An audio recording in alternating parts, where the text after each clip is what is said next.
तो लो भाई, आ गई साल 2025 के शुरू होते ही इस साल की पहली भर्ती। हेलो एंड नमस्ते, आप सभी का स्वागत है आपके अपने परिवार टीजीटी पीजीटी आरआर 24/7 पर। मैं हूं आपकी अपनी निधि अरोरा एंड आज लेकर आई हूं आरआरबी के हवाले से रेलवे शिक्षक की ये भर्ती। 15 दिन पहले टीचर्स अड्डा पर मैंने ये नोटिफिकेशन कवर किया था जब ये भर्ती आने वाली थी। तो उस पैम्फलेट के थ्रू जो पुराना नोटिफिकेशन था जो 2019 में आया था, उसी के हम लोगों ने exam pattern and form filling को डिस्कस किया था। तो आज के इस वीडियो में हम शुरू से समझेंगे 2025 यानी कि अब ये 6 साल बाद जो नौकरी आ रही है, 6 साल बाद ये जो भर्ती आ रही है, इसमें क्या क्या बदलाव देखने को मिला। तो इस ऑफिशियल ये जो मेरे पास पूरा पीडीएफ है, इसको मैं लास्ट तक अटैच भी कर दूंगी। इसमें हम लोग पूरा प्रोसेस समझेंगे, एग्जाम पैटर्न समझेंगे, एलिजिबिलिटी समझेंगे, एज रिलैक्सेशन समझेंगे। तो वीडियो को अंत तक जरूर सुनना, लेकिन मेरे पास कुछ पॉइंटर्स भी हैं जिसको मैं शुरुआत होते ही डिस्कस करना चाहूंगी। सबसे पहली बात तो ये केंद्रीय स्तर की भर्ती है, जैसे केवीएस, एनवीएस, ये हमारे स्कूल्स होते हैं, वैसे ही आपको रेलवे के स्कूल्स मिलेंगे। तो संपूर्ण भारत आवेदन इसमें होगा, तो ऑल इंडिया एप्लीकेशन है। साथ ही साथ में एज रिलैक्सेशन में बहुत भारी रिलैक्सेशन दिया जा रहा है। कोई भी टेट लेवल का जो स्टूडेंट क्वालिफाइड है वो एलिजिबल है, तो आपको कोई टेंशन लेने की जरूरत नहीं है कि मेरा तो सिर्फ सी टेट क्वालिफाइड है या स्टेट टेट क्वालिफाइड है। कोई भी टेट लेवल पे अगर आप क्वालिफाइड हो तो आप एलिजिबल हो। साथ ही साथ में माध्यमिक शिक्षक भर्ती के लिए आप डीएलएड अगर आपने किया हुआ है या डिप्लोमा किया हुआ है तो भी आप एलिजिबल हो। और पूरे पेपर में आपको पोस्ट वाइज जो सिलेबस दिखेगा वो जेनेरिक सिलेबस मिलेगा, जनरल सिलेबस मिलेगा। हर सब्जेक्ट को अलग अलग सब्जेक्ट वाइज तैयारी नहीं करनी है। तो अगर आपको ये इंटरेस्टिंग मतलब न्यूज़ और भी ज़्यादा डिटेल में समझनी है तो अब शुरू करते हैं हम लोग अपना नोटिफिकेशन के डिस्कशन को। सबसे पहले तो मैं बता देती हूँ 7 जनवरी यानी कि आज से इसकी फॉर्म फिलिंग की का जो प्रोसेस है वो शुरू हो चुका है, जिसको मैं ही कवर करूंगी स्टेप बाय स्टेप। आप चैनल पर जुड़े रहना, पर उससे पहले नोटिफिकेशन को जानना जरूरी है। तो 7 जनवरी से शुरू हो चुका है और लास्ट डेट है आपकी 6 फरवरी को रात 12 बजे।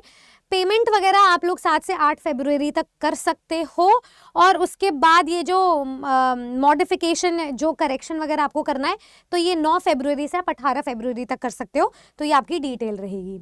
अच्छा, अब एज रिलैक्सेशन की बात कर लेते हैं। इसके बाद मैंने सारे पॉइंटर्स को मार्क किया हुआ है आपकी सहूलियत के लिए। तो अब जो हमारा नेक्स्ट पॉइंटर है वो है एज को लेकर। देखो भाई, सबसे पहले तो सभी को ही वो 18 से 48 साल का जो एज रिलैक्सेशन मिल रहा है वो सभी के लिए आपको कैटेगरी वाइज दिखाई देगा। और इसकी जो वैलिडिटी होगी ना, आप इस साल से देखोगे तो 1 जनवरी से आपकी जो भी एज बन रही है वही एज वाइज आप एलिजिबल हो। तो इस साल से आपकी जो एज है वो काउंट होगी। ऐसा नहीं कि आप पिछले साल में जो भी थे अगले साल जितनी एज की होगी।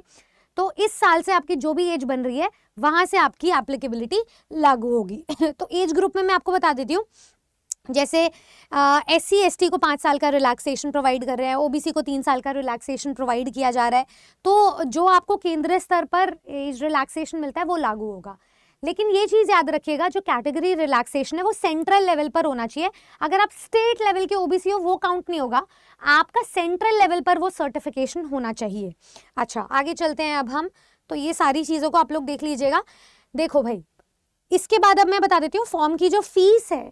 ऑल दो 500 रुपए, लेकिन 400 रुपए आपको रिफंड कर दिए जाएंगे जब आप पहली स्टेज को यानी कि जो कंप्यूटर बेस्ड टेस्ट को अपीयर उसमें आप जब कर लोगे तो उसके बाद 400 रुपए रिफंड कर दिए जाएंगे। मतलब कुल मिला के 100 रुपए ही फी है आपकी। तो ये चीज बहुत अच्छी करी है, लेकिन आपको फिर वो डॉक्यूमेंटेशन दिखाना पड़ेगा कि हाँ आप एग्जाम में अपीयर हुए थे।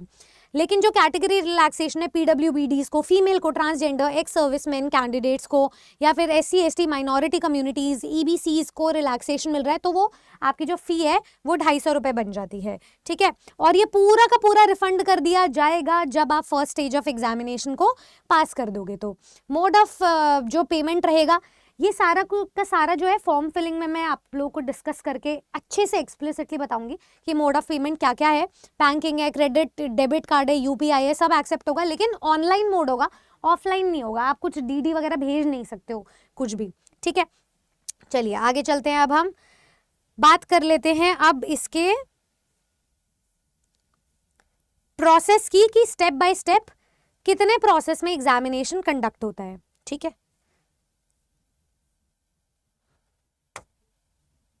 देखिए ये आ गया। सबसे पहले तो मैं बता देती हूँ, इसके एग्जाम पैटर्न को डिस्कस कर लेते हैं। 100 नंबर का आपका टोटल पेपर होगा, जिसमें 50 नंबर जो है वो आपकी प्रोफेशनल एबिलिटी के होंगे। मतलब आप टीजीटी पीजीटी पोस्ट के लिए अप्लाई कर रहे हो तो उसके लिए वो एक ही सिलेबस है, वो 50 नंबर का। फिजिकल ट्रेनर के लिए जो है वो अलग सिलेबस है, म्यूजिक टीचर के लिए अलग सिलेबस है, वो 50 नंबर का अलग होगा। बाकी general awareness, general intelligence and reasoning, mathematics and general science, ये जो शेष 50 नंबर है ये सभी के लिए है फिर एप्लीकेबल। तो ये जनरल पेपर में काउंट होगा। और जो आपका मेन सब्जेक्ट है वो पोस्ट वाइज है। ऐसा नहीं है कि इंग्लिश पीजीटी के टीचर अगर आप बन रहे हो तो आपको अपने सब्जेक्ट में इंग्लिश पढ़ना है, नहीं, एक जनरल सिलेबस है सभी के लिए, जिसको हम नेक्स्ट वर्ड में डिस्कस करेंगे। तो टोटल पेपर 100 नंबर का है, नेगेटिव मार्किंग है पेपर में 1/3, ठीक है, उस चीज का आपको ध्यान रखना है। जो जनरल पेपर है उसका सिलेबस दिया हुआ है, जैसे कि मैथमेटिक्स में जो भी आप जनरल मैथ पढ़ते हो और सेंट्रल लेवल के एग्जामिनेशंस के लिए वही आपका सिलेबस है। आपका जनरल इंटेलिजेंस एंड रीजनिंग का भी वही सिलेबस है, जनरल अवेयरनेस का भी एंड जनरल साइंस का भी। इसको जो हमारे जनरल पेपर के टीचर है वो डिटेल में भी डिस्कस करेंगे, तो चैनल के साथ जुड़े रहना। साथ ही साथ मैं बता देती हूँ, मिनिमम एलिजिबिलिटी अनरिजर्व कैटेगरी को पेपर में 100 में से मिनिमम 40% मार्क्स स्कोर करने हैं। ईडब्ल्यूएस को भी 40%, ओबीसी जो नॉन क्रीमी लेयर के उन्हें 30% स्कोर करना है, एससी कैटेगरी को 30% एंड एसटी कैटेगरी को 25% स्कोर करना है। तो ये आपके लिए एक इंपॉर्टेंट बात है, ठीक है। अब स्टेप्स बता देती हूँ कितने प्रोसेस में एग्जाम होगा। सबसे पहले तो आप ये देखिए, आपके ये जो है ना 4 प्रोसेस में एग्जाम है। सबसे पहले तो आपका रिटन टेस्ट है जो है 100 नंबर का, इसका परसेंटेज काउंट होगा आगे मेरिट में 85%। उसके बाद होगा आपका टीचिंग स्किल टेस्ट, ठीक है। तो उसमें आपका जो भी केवीएस और एनवीएस में भी मॉक इंटरव्यूज होते हैं तो आपका डेमो लिया जाता है, तो वो टीचिंग स्किल टेस्ट होगा। 15 मिनट से आधे घंटे तक ये खिंच सकता है। ये आपका 150 नंबर का होगा, लेकिन इसका परसेंटेज बहुत कम लिया जा रहा है, वो लिया जा रहा है सिर्फ 15%। तो आपको बहुत ज्यादा घबराने की जरूरत नहीं है। 85:15 का रेशियो है ये। जब आप टीचिंग स्किल टेस्ट को भी पास कर दोगे तब उसके बाद आपका डॉक्यूमेंट वेरिफिकेशन होगा, और डॉक्यूमेंट वेरिफिकेशन में जो है कुछ नंबर ऑफ स्टूडेंट्स को ज्यादा बुलाया जाता है, क्योंकि उसमें भी बहुत सारे स्टूडेंट्स को कट शॉर्ट किया जाता है। एंड लास्ट में होगा आपका मेडिकल एग्जामिनेशन। तो ये कुछ प्रोसेसेस में आपका जो एग्जामिनेशन है वो कंडक्ट करवाया जाएगा, तो इसे आपने ध्यान से समझना है। तो 150 नंबर को देख करके घबरा मत जाना, यही आपके स्टेप्स थे। नॉर्मलाइजेशन पेपर में हो सकती है अगर मल्टीपल शिफ्ट्स में एग्जाम हुआ तो ऐसे सिनारियोज में हो सकती है। तो वो नंबर ऑफ एप्लीकेंट्स और फॉर्म फिलिंग के प्रोसेस पे डिपेंड करता है कितने स्टूडेंट्स अप्लाई करते हैं। ओवरऑल हाउ टू अप्लाई ये फॉर्म फिलिंग में डिस्कस करूंगी मैं। आगे चलते हैं, अब थोड़ा और डिटेल में देख लेते हैं हमारे सिलेबस को और एलिजिबिलिटी को, वो जानना आपके लिए बेहद जरूरी है। सर्टिफिकेशन वगैरह आप लोग देख लीजिएगा। सेंट्रल लेवल पर ही सर्टिफिकेट होना चाहिए, उसके लिए आपको दिया हुआ है। अच्छा, कोई आप कहीं भी आरआरबी से अप्लाई कर सकते हो, बहुत सारे आरआरबीज हैं, वो भी मैं आपको दिखा दूंगी कैसे कैसे कहाँ से अप्लाई कर सकते हो। तो ये पर प्रेफरेंस यही रहेगा कि जो आपका करीबी आरआरबी है आप वहीं से अप्लाई करें। ये मत सोचना कि कहाँ ज़्यादा वैकेंसी है कहाँ कम वैकेंसी है वहाँ अप्लाई करते हैं, ये मेरा पर्सनल सजेशन रहेगा। मैं सीधा आप सिलेबस पे ही जाना चाहूँगी क्योंकि बहुत बड़ा नोटिफिकेशन आया। आप इस वीडियो को दोबारा भी देख लेना और पीडीएफ के थ्रू भी चेकआउट कर लेना दोबारा से, आपको सारी क्लैरिटी आ जाएगी, ठीक है। देखिए यहाँ नॉन टीचिंग पोस्ट का सिलेबस आ चुका है, अभी हम टीचिंग पोस्ट के सिलेबस पे चल रहे हैं, ठीक है। ये आ गया आपका। यहाँ देखिए नोटवर्दी बात यह है कि all PGT and TGT teachers के लिए ये एप्लीकेबल है। तो आपकी जो सब्जेक्ट्स हैं वो आपके सब्जेक्ट बेस्ड है नहीं, पोस्ट वाइज आपकी तैयारी होगी जनरल। जैसे कि फिलोसॉफी के टॉपिक्स आपको पढ़ने हैं, सोशियोलॉजी के टॉपिक्स पढ़ने हैं आपको, education culture and human values से टॉपिक्स पढ़ने हैं, डेमोक्रेसी एंड एजुकेशन से टॉपिक्स पढ़ने हैं आपको, साइकोलॉजी से टॉपिक्स पढ़ने हैं, और करिकुलम एंड इंस्ट्रक्शन डिजाइनिंग से टॉपिक्स पढ़ने हैं। तो आपके लिए जो सिलेक्शन ओरिएंटेशन की तैयारी करने के लिए टीचर्स और मेंटोरशिप अगर आप ढूंढ रहे हो तो सोशियोलॉजी, एजुकेशनल साइकोलॉजी जब यूजीसी नेट लेवल पे पढ़ते हो ना तो उन टीचर से आप पढ़ोगे हमारे साथ जब आप तैयारी करोगे तो, और यही सभी टीजीटी पीजीटी को तैयारी करवाएंगे।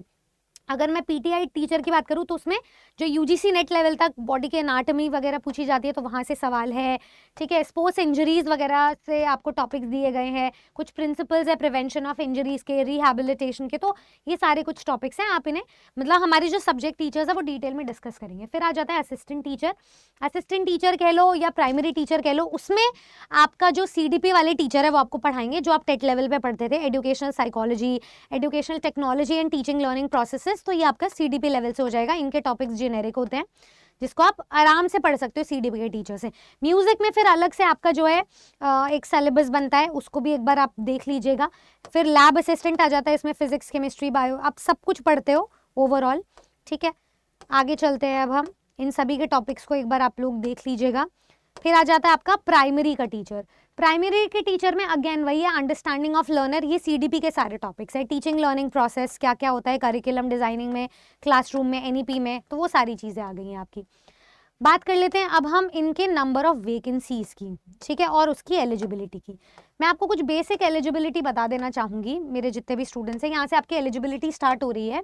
देखिए, अगर आप PRT लेवल पर अप्लाई करने जा रहे हैं तो आप 12th पास होने चाहिए हैं और DLED डिग्री, डिप्लोमा डिग्री हो आपके पास। टेट लेवल पे कोई भी एग्जामिनेशन आपका पास हो, ऐसा दिया हुआ है, चलेगा। अगर आप TGT पोस्ट के लिए अप्लाई करने जा रहे हैं तो आपका ग्रेजुएशन होना चाहिए। सब्जेक्ट कॉम्बिनेशन अलग अलग तरीके से वेरी कर रहा है। DLED या BLED कोई भी डिग्री हो चलेगी, मतलब DLED या B.Ed, डिप्लोमा डिग्री कुछ भी हो चलेगा, ऐसा दिया हुआ है अपने नोटिफिकेशन में, और साथ में कोई भी टेट लेवल क्वालिफाइड हो।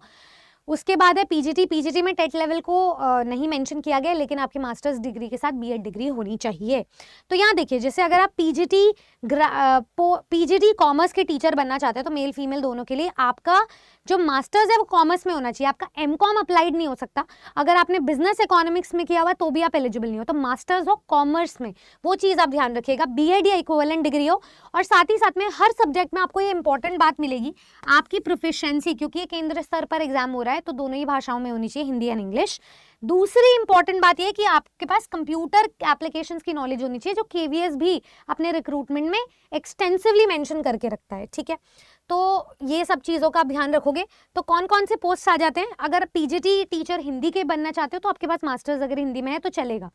तो अलग अलग सब्जेक्ट कॉम्बिनेशन है, PGT हिंदी हो गया है, PGT पॉलिटिकल साइंस हो गया है, PGT बंगाली में वैकेंसी आई है, बायोलॉजी में आई है मेल फीमेल अलग से, ठीक है। मैथ्स में वैकेंसी हमें दिखाई दे रही है, इंग्लिश में आई है, इकोनॉमिक्स में आई है, उसके बाद इंग्लिश में भी आपको फिर से वैकेंसी देखने को मिल रही है, ज्योग्राफी में वैकेंसी देखने को मिल रही है, हिस्ट्री में वैकेंसी है, होम साइंस में वैकेंसी है, उसके बाद फिजिक्स में वैकेंसी है, ठीक है। तो ये बहुत सारे सब्जेक्ट्स हैं। आपको सोशियोलॉजी PGT में वैकेंसी देखने को मिल रही है, कंप्यूटर साइंस है, उसके बाद आपका TGT पोस्ट शुरू हो जाता है, तो उसमें TGT में आपका ड्राइंग टीचर, मतलब आप ड्राइंग टीचर से भी TGT बन सकते हो, तो वो एक अलग से वैकेंसी। आपका सब्जेक्ट कॉम्बिनेशन किसी के भी साथ बन जाएगा, एक बार आप डिटेल में देख लीजिएगा। PTI ट्रेनर की जो वैकेंसी है वो मेल फीमेल के लिए अलग है, ठीक है। उसके बाद आर्ट्स में भी आपको देखने को मिल रही है, जैसे यहाँ देखिएगा, यहाँ लिखा हुआ है TGT teacher arts Bengali medium में भी आपको वैकेंसी देखने को मिल रही है। अलग अलग एलिजिबिलिटी है सबकी। इंग्लिश मीडियम में भी आर्ट्स टीचर की वैकेंसी है, उसके बाद इंग्लिश मीडियम में बायोलॉजी टीचर की वैकेंसी है, उसके बाद TGT इंग्लिश टीचर की वैकेंसी है। बहुत सारे सब्जेक्ट दिखेंगे। ज्योग्राफी में वैकेंसी एक नहीं तो किसी और सब्जेक्ट में तो आपका कॉम्बिनेशन बन ही जाएगा। इतनी रिलैक्सेशन प्रोवाइड करी है सेंट्रल लेवल की वैकेंसी ने। TGT हिंदी टीचर की वैकेंसी है, TGT मैथ्स की वैकेंसी है, TGT आपको मैथ्स में भी अलग अलग मीडियम्स में वैकेंसी मिल रही है। मैथ्स के अलावा मैथ्स साइंस में वैकेंसी है अलग से। उसके बाद आपको म्यूजिक टीचर की इंग्लिश मीडियम में वैकेंसी देखने को मिल रही है। TGT PCB की अलग से वैकेंसी है, मतलब फिजिक्स केमिस्ट्री बायोलॉजी के अगर आप माध्यमिक टीचर बनना चाहते हो उसकी अलग वैकेंसी है। TGT PCM की अलग वैकेंसी है, तो ये एक बहुत शानदार बात है, ठीक है। संस्कृत की वैकेंसी है, उसके बाद अलग अलग लैंग्वेजेस भी आपको मिलेंगी। साइंस टीचर TGT की वैकेंसी है, PTI इंस्ट्रक्टर की वैकेंसी है, TGT कंप्यूटर साइंस की वैकेंसी है, अलग अलग सब्जेक्ट्स दिखेंगे आपको। सोशल साइंस की वैकेंसी है TGT मेल फीमेल दोनों में। इसके अलावा होम साइंस की वैकेंसी है TGT में, हिंदी टीचर की वैकेंसी है TGT में। अब देखो क्राफ्ट टीचर की भी वैकेंसी है इंग्लिश मीडियम में। उसके बाद TGT टीचर एसमीज, अगर आप एसमीज के माध्यमिक टीचर बनना चाहते हो उसकी भी वैकेंसी है। हिस्ट्री टीचर की वैकेंसी है TGT में। फिर इसके बाद आपको म्यूजिक टीचर की वैकेंसी देखने मिल रही है। प्राइमरी रेलवे टीचर की वैकेंसी है, PRT टीचर की वैकेंसी आपको देखने को मिल रही है। प्राइमरी टीचर इंग्लिश की वैकेंसी देखने को मिल रही है, मतलब आपको इंग्लिश में ग्रेजुएट होने की जरूरत नहीं है। प्राइमरी लेवल पे इंग्लिश का टीचर बनना है, मतलब 12th पास, और आप इंग्लिश पढ़ाने के लिए एलिजिबल हो। कॉम्बिनेशन तो कहीं पे भी बन जाएंगे। प्राइमरी मैथ्स टीचर की वैकेंसी मिल रही है इंग्लिश मीडियम में। साइंस टीचर की वैकेंसी मिल रही है इंग्लिश मीडियम में, उसके बाद असिस्टेंट टीचर फीमेल की वैकेंसी देखने को मिल रही है। ऐसे करते करते आपको बहुत सारे सब्जेक्ट्स मिल जाएंगे एंड डिटेल में तमिल, असमीज, अलग अलग टीचर्स की वैकेंसी देखने को मिल रही है। तो कुल मिलाकर के आपको एक पूरी लिस्ट मिल रही है। इसका पीडीएफ और जहां जहां मैंने पॉइंटर्स को बुलेटिन में मार्क किया हुआ है वो साथ में मैं अटैच कर दूंगी आपकी इन्फॉर्मेशन के लिए, आपके वैल्यूएबल इंसाइट्स के लिए, जिससे कि आप इस नोटिफिकेशन को भी पढ़ो, एक बार वीडियो भी देखो और आपको नोटिफिकेशन की क्लैरिटी हो जाए। मेरा ये मानना है कि आधे से ज़्यादा तैयारी तो आपको नोटिफिकेशन को पढ़ने से ही हो जाती है, क्योंकि इससे आपको पता चल जाता है आप कहाँ कहाँ एलिजिबल हो, क्या उसका सब्जेक्ट है, कितना टाइम मिलेगा, क्या पैटर्न रहेगा और मेरे लिए राइट रणनीति क्या हो सकती है। इसके अलावा आपको अगर कोई भी फ्री रिसोर्स या स्टडी मटेरियल चाहिए तो नीचे मैं डिस्क्रिप्शन बॉक्स में गूगल फॉर्म अटैच कर रही हूँ, उसमें आप अपना नाम और सब्जेक्ट जरूर मेंशन कीजिएगा ताकि आपको फ्री स्टडी गाइड और मटेरियल मिल जाए और ये पीडीएफ भी मिल जाए। तो ये सारी चीज़ों के लिए आप चैनल के साथ जुड़े रहें। इसके अलावा आपको टीचर्स अड्डा, टीजीटी, पीजीटी दोनों ही चैनल को सब्सक्राइब कर लेना है ताकि आप सब्जेक्ट वाइज जो भी टीचर्स अपनी वैकेंसीज को डिस्कस करेंगे, एलिजिबिलिटी, एग्जाम पैटर्न, सिलेबस को डिस्कस करेंगे, आप उसके साथ जुड़े रहें और अपनी सब्जेक्ट की तैयारी करना शुरू कर दें। तो जितने भी स्टूडेंट्स आज हमारे साथ तैयारी करना चाहते हैं, एक सिलेक्शन वाली तैयारी करना चाहते हैं, एक बैच को कंप्लीट करना चाहते हैं, आप ये मान करके चलो कि फरवरी तक तो आपका फॉर्म फिलिंग चलेगा, लेकिन केवीएस अपना 2 से ढाई महीने में एग्जाम ले लेता है, तो ये भी कोई ढील नहीं देने वाला आपको। आपका अप्रैल मई तक एग्जामिनेशन हो सकता है, आपकी तैयारी भी उस हिसाब से होनी चाहिए। बहुत ज़्यादा नंबर ऑफ वैकेंसीज नहीं है, 1036 आपको वैकेंसीज देखने को मिल रही है, उसमें आपके टीचिंग के कुछ पोस्ट आ जाते हैं।